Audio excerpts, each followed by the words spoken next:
right this very minute. Candles in the window, carols at the spinach. Yes, we need a little Christmas right this very minute. We need a little Christmas now. Haul out the holly, put up the tree before my spirit falls again. Fill up the stocking, I may be rushing things, but deck the halls again now. For we need a little Christmas right this very minute. Candles in the window, carols at the spinet. Yes, we need a little Christmas right this very minute. It hasn't snowed a single flurry, but Santa dear, we're in a hurry. So climb down the chimney, put up the brightest string of lights I've ever seen. Slice up the fruitcake, it's time we hung some tinsel on that evergreen bough. For I've grown a little leaner, grown a little colder, grown a little sadder, grown a little older, and I need a little angel sitting on my shoulder. Need a little Christmas now. My mother was too young to be a mother or a wife, so she left her husband and she deposited me in the care of a distant family in her hometown. I have no memory of the time before I was left there, but from that point on, I am rich in memories. Most of the people I knew were kind in their own way, few were not. One or two were downright mean. And talk about mean. Aunt Henderson was the meanest human creature in my experience. And I'm speaking about a 15-year-old boy, not some grown-up who's had time to ripen a naturally evil disposition. Aunt had failed several grades and was now serving his second term in the 5th grade. Nobody ever picked a fight with him. He was the biggest boy in the 5th grade that year, maybe ever. Having skipped the 2nd grade, being surprisingly, at the time, somewhat delicate, I was the smallest. I must have been quite a curiosity to him. Alas, even on weekends, I was the object of Ott's relentless attention. Ow! What's the big idea? When I blow this whistle, you're supposed to stop. You hear me? Why should I? Because I say so, that's why. Hey, give me back my cap. Try and make me. Come on, give it back. I gotta go. Just where do you think you're going? I'm going to town. Yeah? What you figure to do there? None of your business. Don't you sass me, you little shrimp. What you figuring to do in town? I'm going to the picture show. That's what you think. Let me by. Let me by. I'll be late. You gotta have a dime to go to the picture show. Hand it over. I will not. Hand it over. No. Give it. No. This is one Saturday. You ain't going to the picture show. Ow! You're hurting me. Stop. Please stop. Here. Take the dime. Cry, baby. Aw, cry, baby. Why don't you go ahead and cry? Cry, baby. You ain't got the spunk of a field mouse. Cry, baby. Oh, here's your old hat. Cry, baby. Oh, go ahead. Boo-hoo-hoo. I was determined not to cry. I almost didn't. I picked up my hat and headed back home. My house belonged to two elderly distant cousins of my mother's who had taken me under their roof because of the disturbance in my more immediate family. Some of the time that I lived with them turned out to be the happiest time of my childhood, mainly because of the youngest of the cousins, a woman in her 60s. For some reason unknown to me even now, when she was a small child, her father began to call her Sook, and that is how she was always known to family and neighbors. She became my first friend. As she was still a child herself, she understood children, and she understood me absolutely. She was as sensitive as a shy lady fern plant, a recluse who had never traveled beyond the county boundaries. Perhaps it was strange for a young boy to have as his best friend an aging spinster, but neither of us had an ordinary outlook or background. The youngest of several children born to her mother and father, her birth had not been an easy one. She was born blue, and she was slow in developing. Her face was remarkable, much like Lincoln's, craggy and brown by the wind. Due to a childhood illness, her shoulders were pitifully hunched, and so it was inevitable in our separate loneliness that we should come to share friendship apart from others. Whenever I returned home from a picture show, my friend was waiting for me to retell the story I had just enjoyed. Well, this Saturday, not making it to the picture show, I have a real-life tale of woe to tell. I can't believe any human being is as bad as you make that boy out to be. Can't you just keep out of his way? I do keep out of his way. He gets in my way. Well, have you tried reasoning with him? Can't you point out the unfairness of it? He's so much bigger than you. He'd laugh first and spit next. Well, don't you worry about it. I'll give you another dime. I'll be so late.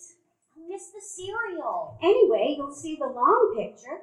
I can't wait for you to get home and tell me the story. Suddenly, filling the doorway to the dining room stood my friend's oldest sister, an even more elderly spinster lady with steel gray hair and a disposition to match. What are you doing? Why are you giving him money? It's for the picture show. You already gave him a dime. I saw you right after lunch. Now don't tell me you've lost it. A boy came along and took it away from him. And you let him? He was a lot bigger and older than Buddy. Money does not grow on trees, you know. A dime will buy 2 loaves of bread, 5 pounds of flour, or a whole gallon of molasses. It wasn't his fault. He allowed himself to be robbed.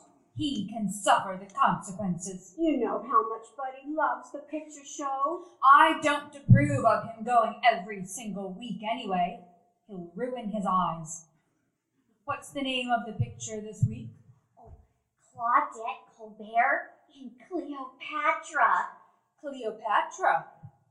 It's about Egypt. Well, that most certainly is not a story for a young boy to see. Oh, why not? There's a lot about Egypt in the Bible. I forbid you to give him another dime, Sook. You have got to stop spoiling that boy. You're spoiling him rotten. That money is for the household, not for frivolity. It was clear to my friend and I that there could be no further appeal. The dime was returned to the old tobacco tin, and it too was returned to the far back corner of the high shelf. Now it was my friend who was determined not to cry in the wake of a bully. Someday, I'm going to sell my cameo Papa gave me, and we're just going to take a bus to New Orleans and never come back. That cameo. My friend spoke often of it.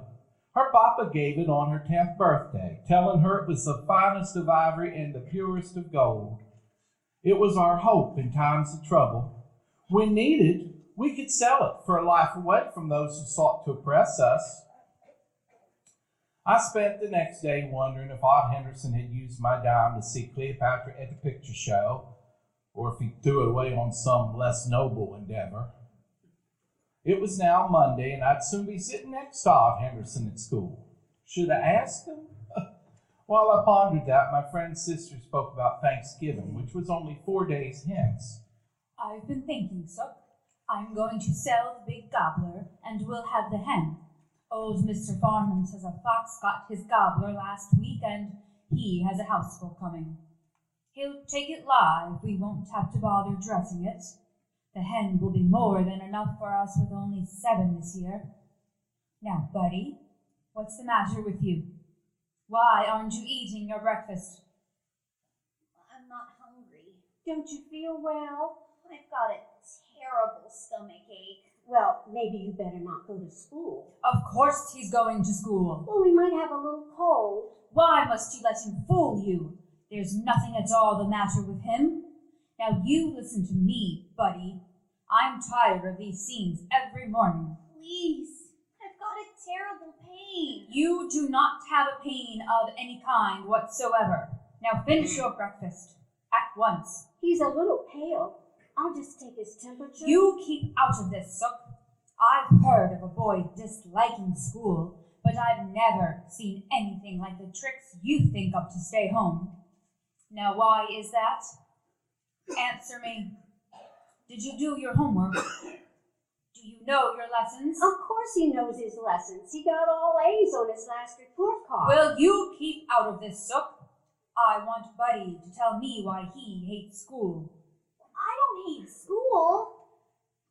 I hate Henderson. Who's Ott Henderson? An older boy, a bully who picks on Buddy, the one who stole his dime. That one. You can't allow him to do that. It's not too early for you to be a man. You are the man of this house now, Buddy. You must start acting like it. You've got to get in there and tangle with him. You've got to bloody his nose and blacken his eye. There's nothing complicated about that, is there? Is there, Buddy? I did want to be a man, and I certainly wanted to rid myself of that bully Ott Henderson. Besides, when it came to bullies, Ott Henderson had nothing on my friend's sister. Off I went to school, ready to blacken an eye and bloody a nose and avenge Cleopatra. I knew just where and when to wait to give Ott Henderson his thrashing. What do you think you're doing? I'm going to punch you right in the nose. Yeah? You go ahead and try. Oh, look at the little wildcat trying to fight. Ow! Ow! Let me go. Not until you eat dirt. Let me go. Ow, you're hurting my arm. Go ahead, eat some of that dirt. It was no use struggling. He far outweighed me and obviously had much more experience wrestling. I could be sure of that, as I had exactly none. Dirt doesn't taste as bad as I thought it might. But it certainly does leave your mouth dry. After he'd gone, the first order of business was to make my way down to the little run and rinse my mouth and wash my face. I sat by that peaceful stream and weighed my options. I leaned toward going back home and finding my friend in her cameo and going to New Orleans on the afternoon bus. But, as my friend's sister would be at home, waiting to hear how I thrashed Ott Henderson, I decided that going on to school was the best course. I walked into my classroom doing my best to go unnoticed. I failed at that as well. Buddy, do you realize you are 1/4 of an hour late? Yes, ma'am. This is the second time this month I've had to mark you tardy. Everybody else manages to get here on time. What makes you think you're so special? What makes you think you can march into my classroom 15 minutes after the bell? Well, answer me, Mr. Big Britches. Is there something you want to say? At the time, I had not yet learned that the best response to a rhetorical question was silence. Nor that if you were going to answer, at least pick words you could use in Sunday school, followed by a man. My response fell much further down the spectrum. I don't know if it was owing to the dirt I ate, or the cold water in which I washed, or the 15 sharp thwacks across my upturned palm, or just more of my plain bad luck. But Tuesday morning found me truly ill and in my bed. My friend stood over me, doing her best to see the little red line in the thermometer she just removed from my mouth. 101. Buddy, you are sick. My throat hurts. My head hurts. Well, I'm going downstairs and tell Sister. You are sick and you are not going to school. She won't believe you. She'll believe this fever thermometer. Just close your eyes and lie still. I was happy to comply. I dozed the morning away until the call of nature roused me. Once answered, I was about to drift off again when I heard my friend's footsteps on the stairs. Feeling a little better? A little. My throat still hurts. You need nourishment. I made you some cream of tomato soup with a dab of heavy cream whipped up the way you like it. I don't know if it was the warm soup, the rich cream, or the sweet company, but I I soon perked up. Let's play rook. Buddy, I've been thinking about Thanksgiving. We're not going to have the big turkey this year, but that hen will still be more than enough in case you want to invite an extra guest. Who? Buddy, I want you to invite Aunt Henderson to Thanksgiving dinner. Please, buddy. I thought you were my friend. Of course I am. If you were, you'd never think of a thing like that. Aunt Henderson is my enemy. Well, how could he be? He doesn't even know you. Well, I'm his enemy. I think if you asked Aunt Henderson to sit down at Thanksgiving dinner with us, this whole trouble would stop right there. I won't do it. He'd think I was crazy, and I would be. Well, suppose I invite him. You wouldn't. That's what I'm going to do right now. I'm going to put on my hat, and I'm going to pay a call on his mother. I had never known my friend to play a joke, but I hoped and prayed this might be her first. It was like that verse from the Bible. She was going to prepare a table for me in the presence of my enemy. My friend read the Bible every night. Is that where she got this crazy idea? I got out of the bed and watched out the window just in time to see her, dressed in her outdoor coat and hat, both of which had once belonged to a more fashionable relative, and each being the only coat and hat I ever recall on her. And off she went, just as I feared, her determined steps taking her in the direction of the Henderson household. Now it was a matter of waiting to see if Aunt Henderson accepted her invitation. I secretly hoped he would laugh at the request and then, just to show his contempt of such an idea, steal some of the faded roses from her old hat. Unable to go back to sleep, I got up and went to my friend's room. I thought I would look through the Bible to see what other dismal fates and plagues might befall me. Her Bible lay on her dresser beside the little wood box that once held 24 chocolate-covered cherries her father had given her the Christmas she was 16. Christmas was on Saturday that year. She ate only one chocolate-covered cherry that day, and each Saturday after that she enjoyed exactly one piece from that box, emptying it sometime that summer. Once emptied, that little lacquered wood candy container became a treasure box. I had permission to look through her treasures at any time I wished. On this dismal afternoon, I exercised that privilege. Even at 10, I knew that none of the treasures had any real worth, except the cameo my friend's papa had given her more than 50 years ago. I held the cameo in my hand and wished it were mine. I wonder what time the bus left for New Orleans today and what I might need for such a journey. I returned the cameo to its assigned place, and leaning over to look at my sad reflection in the filigreed mirror inside the lid, I carefully closed the little box, making sure the tiny brass hasp was latched. But now I passed on the Bible and instead returned to my room to look at the second-hand movie magazines, which one of my friend's married sisters saved for us. I was conjuring up images of Claudette Colbert as Cleopatra when I heard my friend return. I like Molly Henderson. I always did like Molly Henderson. She does all she can, and that house is clean. There just ain't nothing in it. Did she say if I was Buddy, coming here? I tell you, it hurt me right down to my toes to see somebody like Molly struggling. Never see a clear day. I feel ashamed. Always struggling. Can't even satisfy the plainest needs. I felt ashamed about all of us having something extra while people like that have nothing. Well, what about the invitation? I mentioned to Molly about us having more quilts here than we could ever use. There's that old trunk up in the attic full of those old scrap quilts I made when I was a girl and couldn't go out much. And she cut me right off. The Hendersons are doing just fine, thank you. They don't want anything. Buddy, I think you're wrong about her boy Ott being so mean. I am not. Oh, well, partially wrong. From what Molly says, there's a good side to his nature. Now, she says he helps an awful lot. Never complains, no matter how many chores. She says that he can sing just as good as anyone on the radio. And when the little ones start to ruckus, he can just fight by singing. All we can do for people like Molly is to respect them and remember them in our prayers. Is Ott coming here for Thanksgiving, or isn't he? Well, to answer your question, Molly is real happy you thought enough of Ott to ask him over for Thanksgiving, and she's just sure he'll be tickled pink to come. Getting my answer, I pulled the covers up over my head.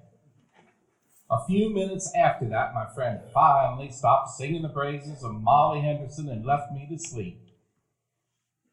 Wednesday morning found my cold improved, but I was still encouraged to sleep the morning away, missing another day of school.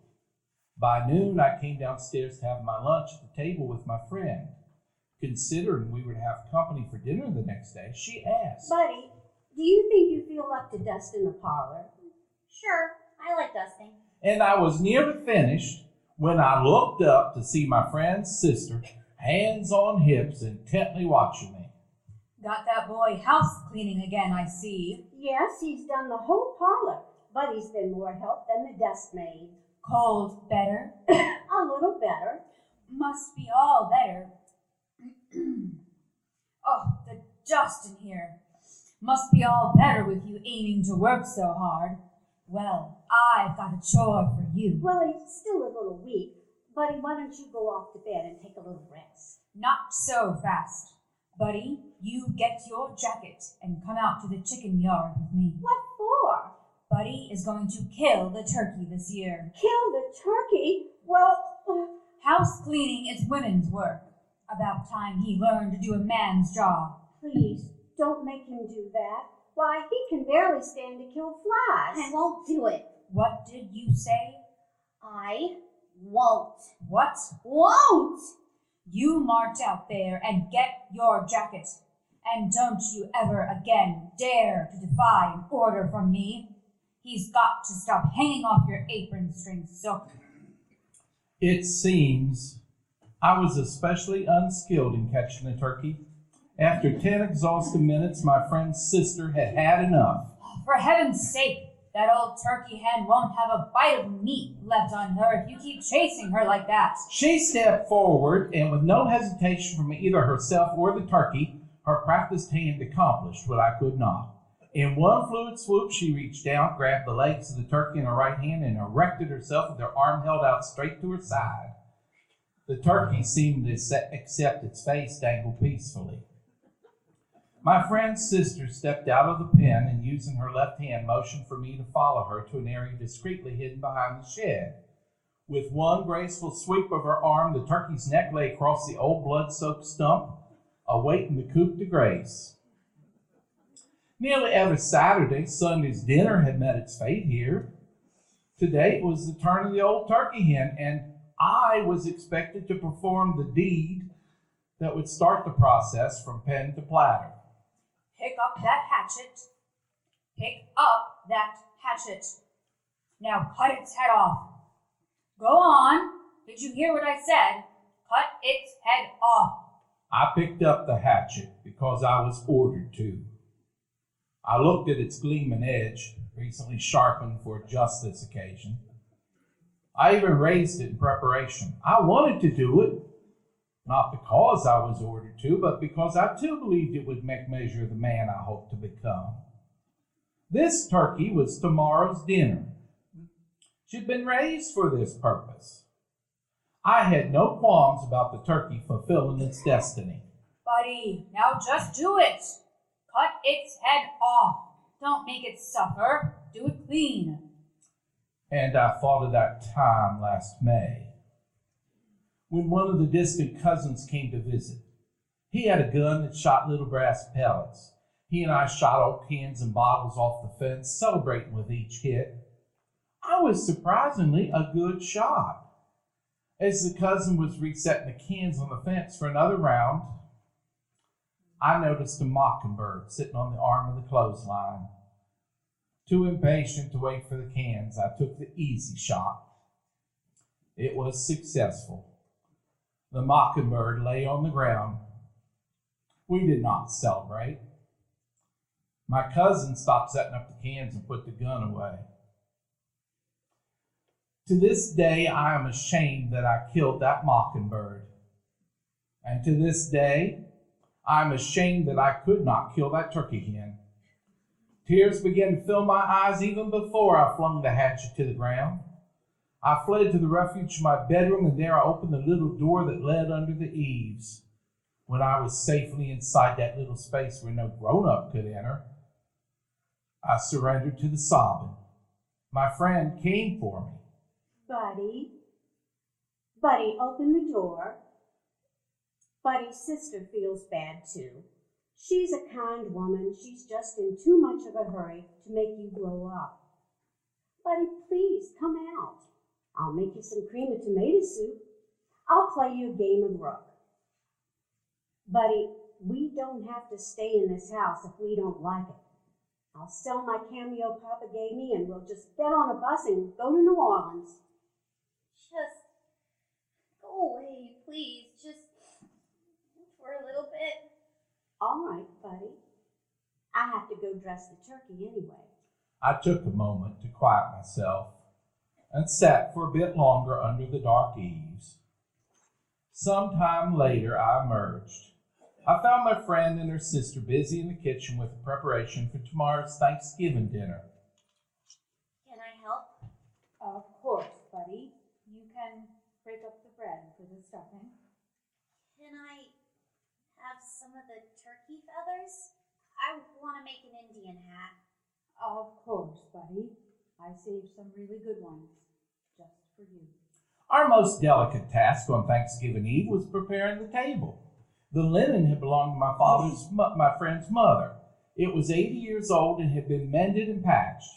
Probably it had not been fine material to begin with, but my friend treated it as though it had been woven by golden hands on heavenly looms. Next to come out were the best china dishes, which had belonged to my friend's father's mother. Taken down from the shelf in the dining room, they were laid at each place on the table. We should have been 7, the 3 of us who lived in the house and 4 more who were the odds and ends of a very large extended family. The others of my friend's siblings had large families of their own, and their own Thanksgiving tables would be full elsewhere. I laid out 7 places, but my friend insisted I set another place for Odd Henderson. She was sure he would come. I prayed he would not, and I prayed hard. Morning brought a lively day that Thanksgiving, lively with on and off showers and thrusts of rough wind snatching away leftover autumn leaves. The odds and ends began to arrive. First to come as usual was Cousin Alfred, a bachelor and an only child who had outlived both his parents. Then came Uncle Charlie, my friend's oldest living brother, and his wife, Aunt Lucille. Their 3 grown children lived in Denver, Chicago, and Madison, Wisconsin, and never bothered to come back to Alabama for the holidays. On their way here, Uncle Charlie and Aunt Lucille had picked up Aunt Mary, a childless widowed sister-in-law. Each brought their usual contribution to the annual feast, and we were gathered together in the parlor visiting with each other while my friend and her sister finished preparing our portion of the dinner. Some movement on the porch caught my eye. Obviously, I had not prayed hard enough, because there on the porch stood Odd Henderson. I jumped to my feet and ran to the kitchen. He's here. He's here. He's on the porch. Who? Who? Henderson, that's who. Oh, well, bring him in. He's your particular guest. You see he meets everyone and has a good time. I don't want him to have a good time. Buddy. She took my hand, and together we went to the front door. Odd, welcome to our house. I'm Buddy's cousin, Aunt Sook, and Buddy and I are happy you could come. She brought him into the parlor and began to introduce him one by one to each adult gathered there. As she did, I slipped upstairs, determined to hide under the daybed in the hall until all the odds and ends had gone, especially Odd Henderson. Buddy, where are you? Aunt Mary, What is it, Sook? have you seen Buddy? I saw him slip upstairs. Buddy, why don't you come on down and entertain your guests? Buddy, You come down here right now, or I'll come up there and bring you down. Why don't you go on upstairs and see if you can find Buddy? It's nearly time to eat. If Odd Henderson was looking for me, he wasn't very good at it. From my vantage point under the daybed, I could see him wandering from room to room looking at this and that. The wood candy box on my friend's dresser caught his attention especially. Of course, he opened it and rifled through it with none of the veneration due my friend's most precious treasures. None but the cameo, that is. He picked it up and examined it closely. I nearly gave myself away, but stifled myself and did not shout for him to put it down and get out. Then he withdrew a surprisingly white handkerchief from his own pocket. He wrapped it around the cameo and slipped both back into his pocket. Now I was ready to bloody his nose, but I doubted if the outcome would be any more successful this time. Odd, did you find Buddy? Hang up here. Well, then you come down. Perhaps he went outside. Maybe he went to the privy. As soon as Odd Henderson was downstairs, I confirmed the cameo was indeed missing from the box. In no time, I had a plan. I joined the adults and Odd Henderson in the parlor, did my best to smile and make pleasant conversation, until finally, when we were all settled at the table and the formalities of our dinner commenced. Let us all bow our heads. Bless you, O Lord, for the bounty of our table, for the very fruits we can be thankful for on this Thanksgiving Day of a very troubled year. Amen. My rising from the chair drew all eyes, and everyone felt quiet. Should they be expecting a before-dinner speech from their poor little cousin? I cleared my throat, squared my shoulders, then blurted out, Someone in here is a thief. Odd Henderson is a thief. He stole Sook's cameo. Buddy doesn't mean that. He's just teasing. Well, if you don't believe me, go look in your box. Your cameo isn't there. It's in Aunt Henderson's pocket. Oh, Buddy's had a terrible cold and a fever now. Don't blame him, Odd. He hasn't a notion of what he's saying. Go look in your box. Maybe you better go look, so that should settle the matter. The table was laid with our finest, and so our very best manners were in order. I had halted the meal just before the dishes were to be passed one to the other. So now, with my friend absent from the table, we waited. The odds and ends filled the time complimenting each other on the delights laid before us. Aunt Mary's perfect ambrosia with the transparent oranges and the fresh grated coconut. Aunt Lucille's casserole of sweet potatoes and raisins whipped light on top of dabs of marshmallow brown to perfection. Cousin Albert's bottle of store-bought wine that we all believe must be of the best quality. Someone asked of my friend's sister, had she made her usual cold banana pudding? As she was answering, my friend returned and took her seat. Shame on you, Buddy, playing a joke like that. My cameo is exactly where I left it. Buddy, I want you to apologize to our guest.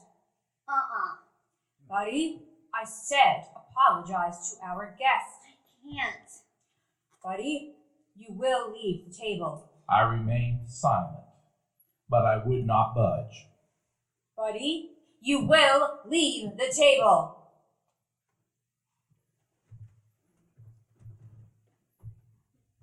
He don't have to. He's telling the truth. Even I admired the dignity Odd Henderson mustered as he rose from his chair and walked to my friend's side. He reached down in his pocket and brought forth that clean white handkerchief. The handkerchief and its contents were laid gently beside my friend's plate. I wish I had some excuse to give, but I ain't got none. You must be a very nice lady, Miss Sook, to fib for me like that. The room was overcome with silence as the eyes of each adult followed his exit from the room and the house. When he was gone, each set of eyes turned briefly on me before dropping to the empty plates laid before them, and the silence continued. No one offered a smile. No one told me I'd done well to stop a thief. No one thought to apologize for doubting me. Not even my friend. I fled to my room and went directly to that space under the eaves where no adult would enter. I sat there in the dark until all the odds and ends had gone. It was a very long time before my friend came to me. Buddy, I saved you a drumstick and I rescued you some ambrosia. Come on and take it. You betrayed our friendship. Buddy, you know you're as hungry as 40 fat pirates. Why'd you lie to save Aunt Henderson's skin? You eat. I'll talk. I was hungry, and the turkey leg looked so good. Buddy, 2 wrongs don't make a right. You've heard me say that before, haven't you? Yes. Of course it was wrong of Ott to take my cameo. But whatever his reasons, they can't have been calculated. That's why what you did was worse. Worse? Yes, it was 10 times worse. You planned to humiliate him. I'm a foolish old woman without any schooling, but I know in my heart that deliberate cruelty is an unpardonable sin. Everything else can be forgiven but that. Just never. Do you understand me, buddy? Sort of.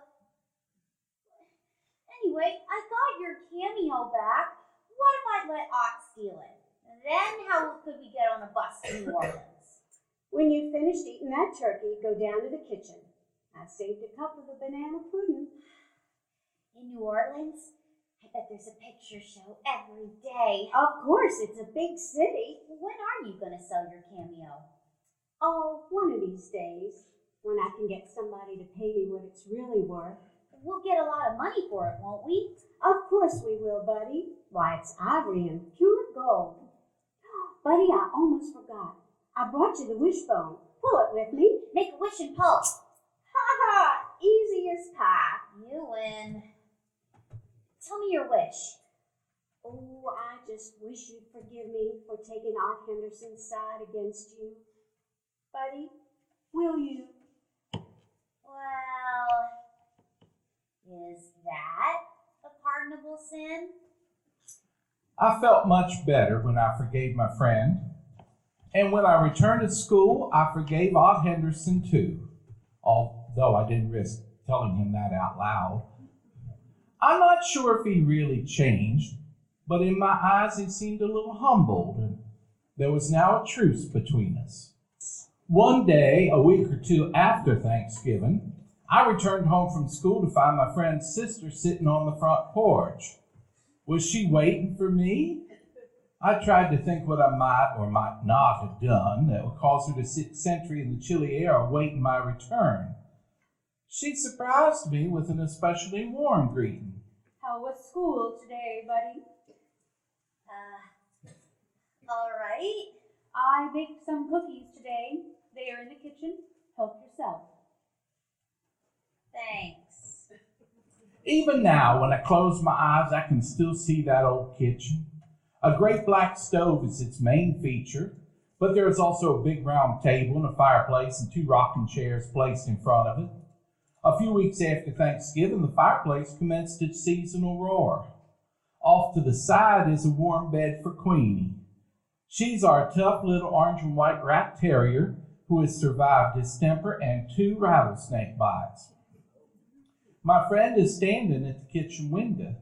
She's wearing tennis shoes and a shapeless gray sweater over a summery calico dress.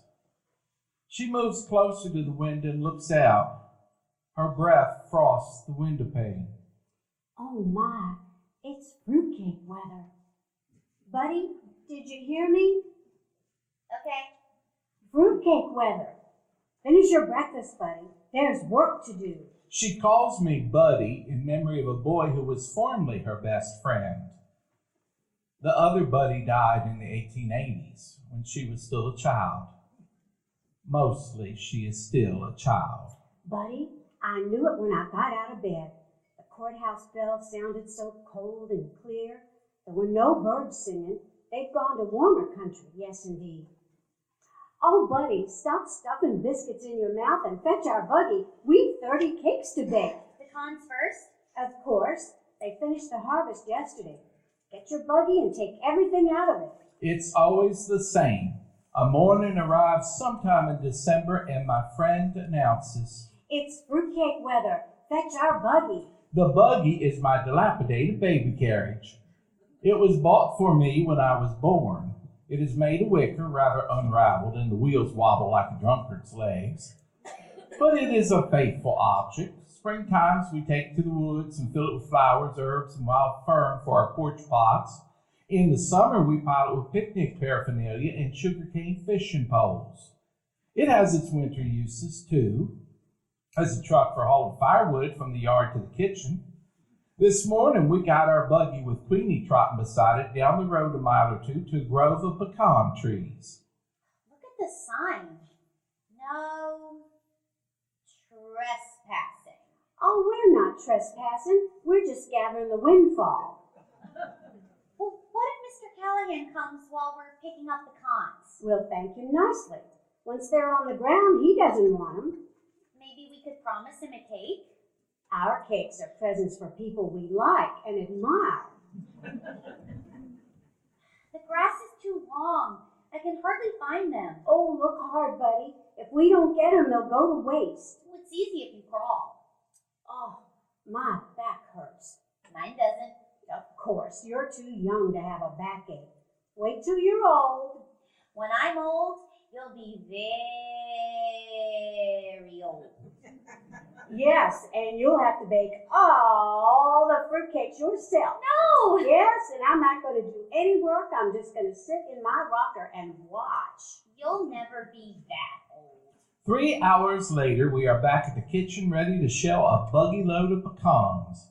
The old iron nutcracker is brought from the cabinet and fastened to the table. I like it when they crack. Crack! The shells collapse into a dishpan strategically placed on the floor. From there, we scoop up some in a tin pie pan and pick out the sweet oily pecan meats. As we work, the product of our labor is mounted in a large white milk glass bowl placed in the center of the table. Queenie bakes to taste, and now and again my friend sneaks her mite, although insisting we deprive ourselves. No, we mustn't, buddy. If we start, we won't stop. And there's scarcely enough as there is for 30 cakes. Are we going to the store tomorrow? Yes, indeed, as soon as I finish my ironing. That's the part I like best. Buying things. At last, when the moon is quite high, we toss the final empty shells into the fire and watch them catch flame. The buggy is empty. The bowl is brim full. We eat our supper, cold biscuits, bacon, blackberry jam, and discuss tomorrow. Tomorrow, the kind of work I like best begins. We need to buy cherries and green citron, ginger and vanilla and candied pineapple and raisins and walnuts and whiskey. And flour and sugar and lard. We better make a list. We'll buy so much we'll need a pony to pull the buggy home. But before these purchases can be made, there's the question of money, which we earn ourselves from various activities. Holding rummage sales, selling buckets of hand-picked blackberries and jars of homemade apple jelly and peach preserves, rounding up flowers for funerals and weddings. Once, we won 79th prize, $5, in a national football contest. Not that we know a full thing about football, it's just that we enter any contest we hear about. At the moment, our hopes are centered on the $5,000 grand prize being offered to name a new brand of coffee. We suggested AM, and after some hesitation, for my friend thought it perhaps sacrilegious, the slogan, AM, Amen. When we go to the store tomorrow, let's go straight to our post box. If you're thinking about the coffee naming contest, it's too soon to get a letter. They said winners would be announced before the first of the year. What if we win? $5,000. AM coffee. I would like a pound of AM coffee, please. It does sound delicious. I wonder if we ought to have added that slogan, though. Amen. Oh, coffee companies love slogans. We'll win first prize. To tell the truth, our only really profitable enterprise was the Fun and Freak Museum we conducted in the backyard woodshed 2 summers ago. The Fun was a stereopticon with slide views of Washington and New York lent us by a relative who'd been to those places. The Freak was a 3-legged bitty chicken hatched by one of our own hens. Everybody hereabouts wanted to see a 3-legged chicken. We charged grown-ups a nickel, kids 2 cents. That was an extra good year, but one way and another we do each year accumulate a fruitcake fund. These monies we keep hidden in an ancient beaded purse, under a loose board, under the floor, under a chamber pot, under my friend's bed. Here you go, buddy. That's your dime for the picture show. We'll need it for the cakes. I won't go to the picture show this Saturday. Oh, I want you to go. I want you to come home and tell me the stories. Why don't you ever come with me? Oh, I'd rather hear you tell the story, buddy. That way I can imagine it more. Besides, a person my age shouldn't squander their eyes. When the Lord comes, let me see him clear. In addition to never having seen a movie, she's never eaten in a restaurant, traveled more than 5 miles from home, received or sent a telegram, read anything except the funny papers in the Bible. There are a few things she does do. Dip snuff, tell ghost stories, grow the prettiest japonicas in town, and know the recipe for every sort of old-time Indian cure, including a magical wart remover. Buddy, let's count the money. So we spill the contents of the beaded purse on the bed. We sit counting a few dollar bills, a few dimes and nickels, but mostly pennies. Neither of us has a head for figures, so we count slowly, lose track, start again. I count $12.93. I count, $13 even. Oh, I do hope you're wrong, buddy. We can't mess around with 13.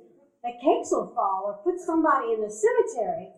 Why, I wouldn't dream of getting out of bed on the 13th. And it was true. She spent the whole day of the 13th of each month in bed. We'd better count again. No, I trust you, buddy. If you say 13 even, it's right. We'll just throw a penny out the window to make it safe. Early the next morning, we're off to the store. I push the buggy as my friend clutches the old beaded purse containing our fruitcake funds. Well, good afternoon, Sook. How are y'all today? It's fruitcake time. We have a long list and we're going to need your complete attention. Then I shall give you my complete attention. How many this year? We have 30 cakes to bake this year. Well, my, that's a generous lot of cakes. This will be a big order. As I recall, last year you didn't have enough of the candied pineapple. Oh, well, we have plenty of it now. I ordered extra thinking of you. It comes all the way from Hawaii, you know. I'll take 1.5 pounds. You know, it's 50 cents a pound this year. It's gone up a mile. 1.5 pounds comes to 75 cents. You want to pay that much? Count it out, buddy. 25, 50, 75 cents cash. Now, I'll need a box of ginger, large bottle of vanilla, 5 bottles of the little red cherries, 2 jars of citron, 25 pounds of flour, 1 pound of salt, 5 pounds of lard, 1 pound of lemon peels, candied, 2 loaves of raisins, 1 pound of orange peels, candied, 2 pounds of dates, and 10 pounds of sugar. Eggs? Well, we have our own, thank you. Well, it's still a big order. All be cash, of course. Of course. Count out the money, buddy. But we weren't done with our shopping. Whiskey is not only the most expensive ingredient for our cakes, it's the hardest to obtain.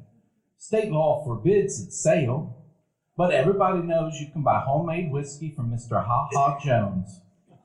And so, having completed our more prosaic shopping, we set out for the sinfully infamous fish fry and dancing cafe down by the river. We've been there before on previous years on the same errand, but each time our dealings have been with Ha-Ha's wife, an iodine dark Indian woman with brassy peroxided hair. Actually, we've never laid eyes on her husband, though we've heard he's an Indian too, a giant with razor scars across his cheeks. They called him Ha Ha because he never laughs. As we approach his cafe, our steps slow down. Even Queenie stops prancing and sticks close by. People have been murdered in Ha Ha's cafe. Mrs. Ha Ha, ma'am. Anyone to home?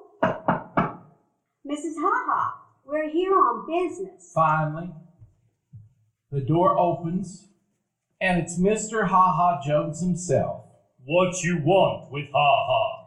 If you please, Mr. Ha Ha, we'd like a quart of your finest whiskey. Which of you is drinking, man?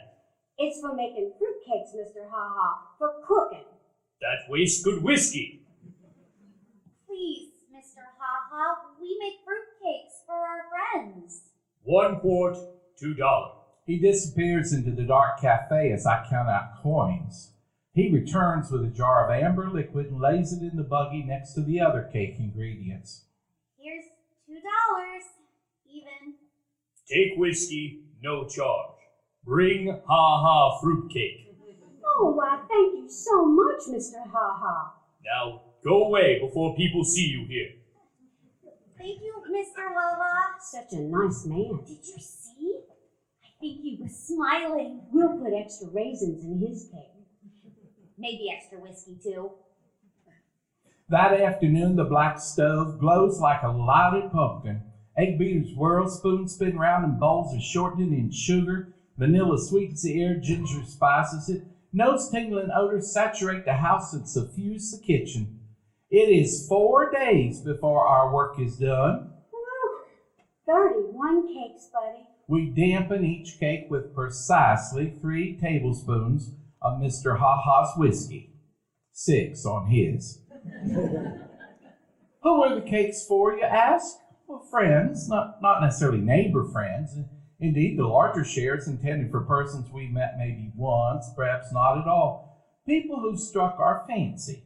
This one is for President Roosevelt. We'll send this round one to the Reverend and Mrs. J.C. Lucy. Baptist missionaries to Borneo who lectured here last winter. I think Gino will like this one. The little knife grinder who comes through town twice a year. Abner Packer. The driver of the 6 o'clock bus from Mobile, who exchanges waves with us every day as he passes in a dust cloud. This one is going to California. It was for the young Wistons, a California couple whose car one afternoon broke down outside the house and who spent a pleasant hour chatting with us on the porch. Young Mr. Wiston snapped our picture, the only one we've ever had taken together. Is it because my friend is shy with everyone except strangers that these strangers and merest acquaintances seem to us our truest friends? I think yes. Also, the scrapbooks we keep of thank yous on White House stationery, time-to-time communications from California and Borneo, the knife grinder's penny postcards. They make us feel connected to eventful worlds beyond the kitchen. Buddy, go get the brown paper and the little boxes we've been saving. I hope we have enough. The next day, we carted the parcels off to the post office, where the cost of stamps turned our purse inside out. Only 1 nickel left. The kitchen looks so empty. Everything is gone. I feel sad. My goodness, that's no reason to feel sad. We should feel proud and happy. And right after New Year's Day, we can start looking for our thank you letters. We ought to celebrate. Yes, we're going to celebrate.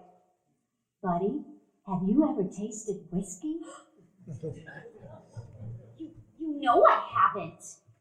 Have you? No, but we're going to. That's how we'll celebrate. Well, what if we don't like it?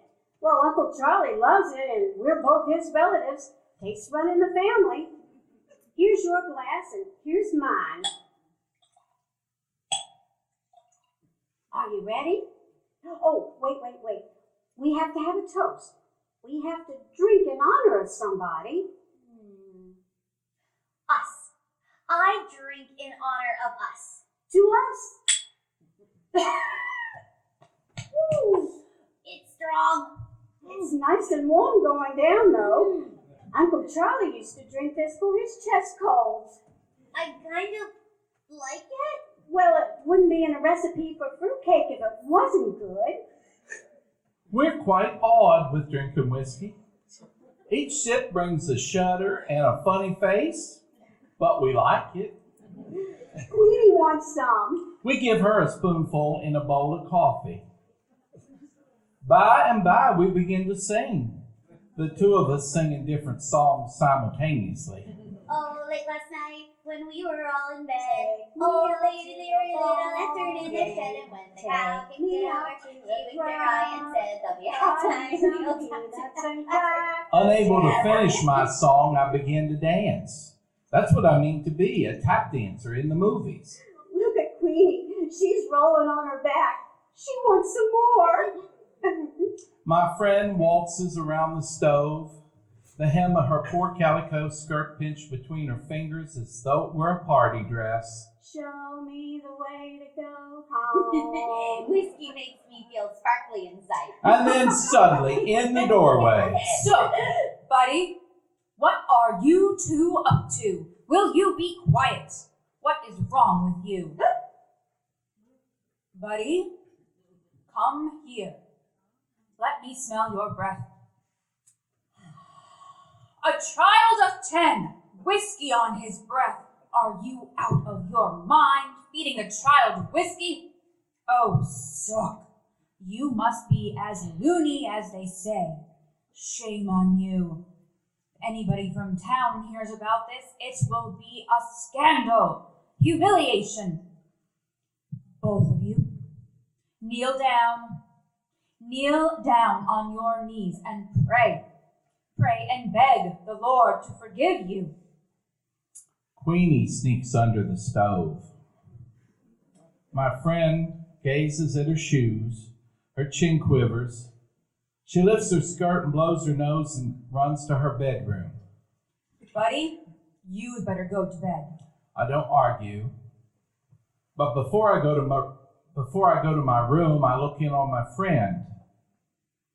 She is weeping into her pillow. Don't cry. You're too old for that.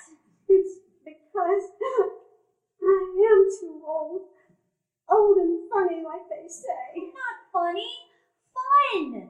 More fun than anybody. Listen, if you don't stop crying, you'll be so tired tomorrow we can't go cut our Christmas tree like we planned. Oh, yeah. You're right, buddy. And I know where we'll find real pretty trees, buddy. And holly, too. With berries as big as your eyes. It's way off in the woods. Farther than we've ever been. Papa used to bring his Christmas trees from there. Carry them on his shoulder. That's 50 years ago. Well, now, go on to bed, buddy. I can't wait for morning. In the morning, we have a light breakfast, and then we start out. We travel 3 miles down the county road and then turn down a small lane. From there, we take off to an open field and then another. By the edge of a small stream, we have to abandon the buggy. Queenie wades the stream first. We follow, holding our shoes and equipment, a hatchet, a burlap sack above our heads. On the farther shore, Queenie shakes herself and trembles. We're almost there. Oh, can you smell it, buddy? God, it smells nice. There. Over there, buddy. See 'em? They're so big. White pine. Papa says they're the only white pines in all of Alabama. They grow over 100 feet tall. Well, that's too big. We'll never get one home. Oh, buddy, we'll take a little one. Let's see. They say a tree should be twice as tall as a boy so he can't steal the star. Okay. Twice as tall as me. Look! Look at that one! It's like it stepped out from the others. That's our tree, buddy. It was waiting just for us. It was a handsome little tree covered with long, soft needles that didn't poke. It survives 30 hatchet strokes before it keels with a creak and thud. Once it is on the ground, I lay down beside it. Huh. Exactly twice as tall as me. Lugging it home like a kill, we commenced the long trek home. After we cross back across the stream, we put the tree in the buggy. Once a car stops, and the rich mill owner's lazy wife leans out the car window. Oh, what a fine tree! Where did it come from? Yonder ways. I'll give you 2 bits cash for that old tree. We wouldn't take $1. $1, my foot! 50 cents. That's my last offer. Oh, goodness, woman. You can get another one. I doubt it. There's never 2 of anything. Oh, all right. 75 cents cash. Surely you'll take that. No, ma'am, but thank you anyway. At home, Queenie snores by the fire. My friend and I warm up a bit, and then we begin to gather the decorations. A trunk in the attic contains a shoebox of frazzled tinsel, 1 silver star, a brief rope of dilapidated colored Christmas lights. Excellent decorations as far as they go, which isn't far enough. My friend says that when she was a girl, they had little delicate glass ornaments, but none have survived. When we're done, our tree will be as pretty as a Baptist window. But we can't afford the splendors of the 5 and dime, so we do what we've always done. Sit all day at the kitchen table with scissors and crayons and stacks of colored paper. We use safety pins to attach these creations to the tree. As a final touch, we sprinkle the branches with shredded cotton, picked in August just for this purpose. Now, honest, buddy, doesn't it look good enough to eat? Well, Queenie must have thought so. She tries to eat an angel. After weaving and ribboning holly wreaths for all the front windows, our next project is fashion and family gifts. Tie-dyed scarves for the lady. For the men, homebrewed lemon and licorice and aspirin syrup to be taken at the first symptoms of a cold and after hunting. But when it comes time for making each other's gift, my friend and I separate to work secretly. You know what? I would like to buy you a pearl-handled knife, a radio, and a whole pound of chocolate-covered cherries. Oh, I could live on them, buddy. Lord, yes, I could, and that's not taking his name in vain. Instead, I'm building her kite. If only I could, I would buy you a bicycle, buddy. It's bad enough in life to do without something you want, but confound it, what gets my goat is not being able to give somebody something you want them to have. Only one of these days I will locate you a bike. Don't ask how. Steal it, maybe. Instead, I'm fairly certain that she's built me a kite, the same as last year and the year before that. The year before that, we exchanged slingshots, all of which is fine by me, for we are champion kite flyers who study the wind like sailors. Christmas Eve afternoon, we use our last nickel and go to the butcher's to buy Queenie's traditional gift, a good big gnawable beef bone. The bone, wrapped in funny paper, is placed high in the tree near the silver star. Queenie knows it's there. She won't go to bed. Her excitement is equaled by my own. I kick the covers and turn my pillow as though it were a scorching summer night. Buddy, are you awake? It's my friend calling from her room, which is next to mine. And an instant later, she's sitting on my bed holding a candle. Well, I can't sleep a hoot. My mind's jumping like a jackrabbit. Buddy, do you think Mrs. Roosevelt will serve our cake at dinner? We huddle in the bed, and she gives my hand an I love you squeeze. Seems like your hand used to be much smaller, buddy. I guess I hate to see you grow up. When you're grown up, will we still be friends? Always. But I feel so bad, buddy. I wanted so bad to give you a bike. I tried to sell my cameo Papa gave me. Everyone said if they wanted a cameo like that, they could just go to the dime store and buy one and get one that's still shining. So I made you another kite. I made you one too.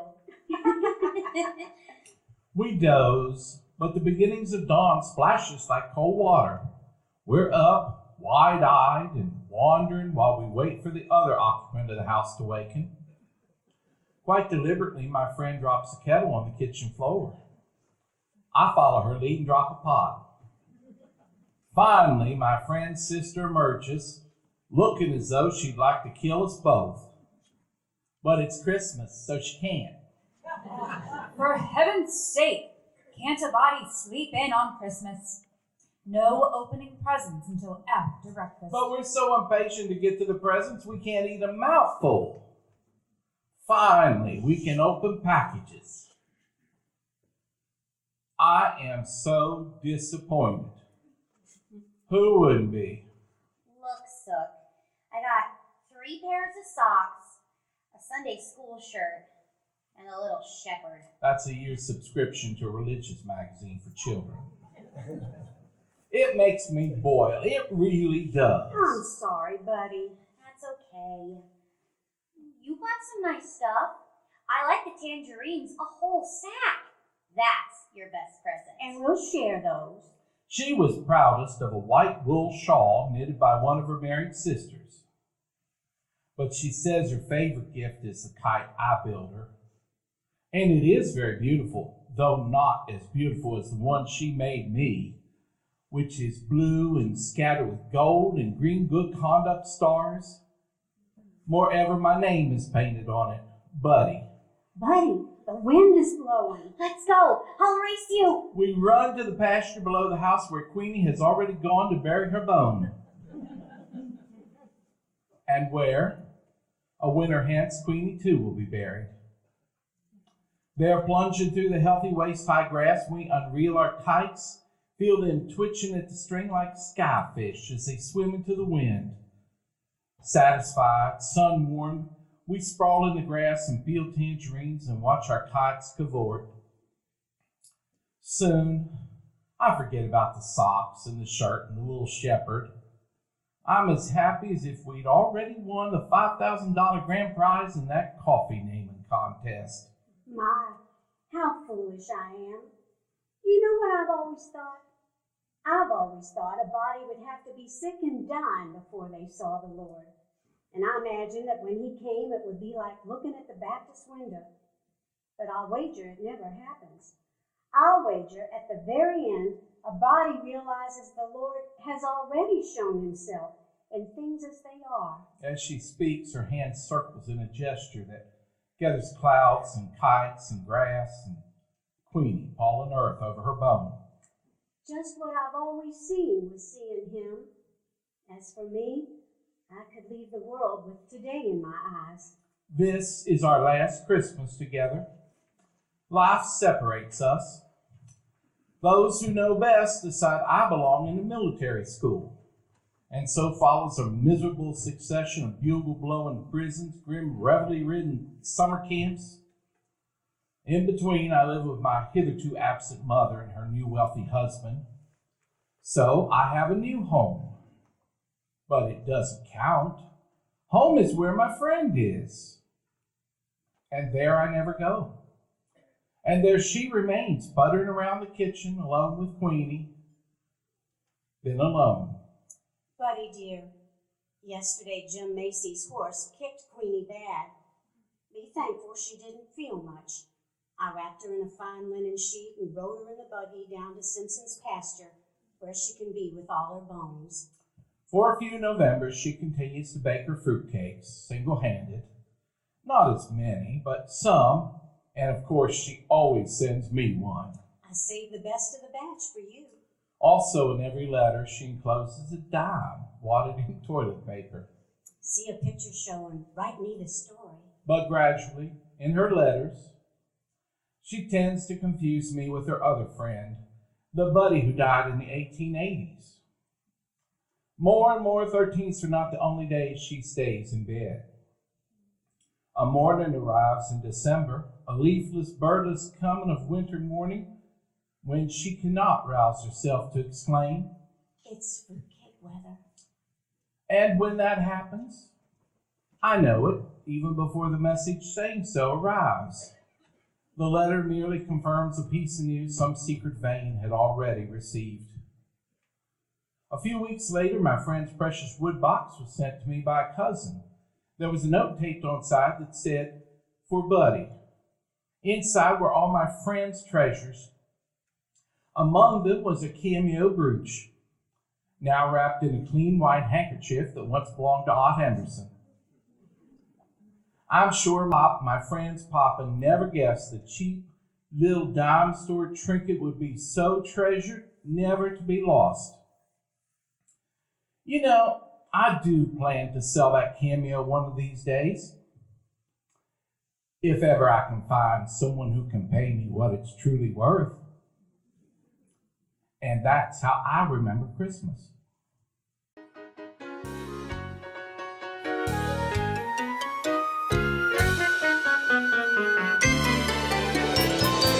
Call out the holly, haven't I taught you all to live each living day? Fill up the stocking, it's not too early to begin to celebrate now. 'Cause we need a little Christmas right this very minute. Candles in the window, carols at the spinet. Yes, we need a little Christmas right this very minute. It hasn't snowed a single flurry, but Santa dear, we're in a hurry. So climb down the chimney, put up the brightest string of lights I've ever seen. Slice up the fruitcake, it's time we hung some tinsel on that evergreen bough. For we need a little music, need a little laughter, need a little singing, ringing through the rafter. And we need a little snapping, happy ever after. Need a little Christmas now. Need a little Christmas now.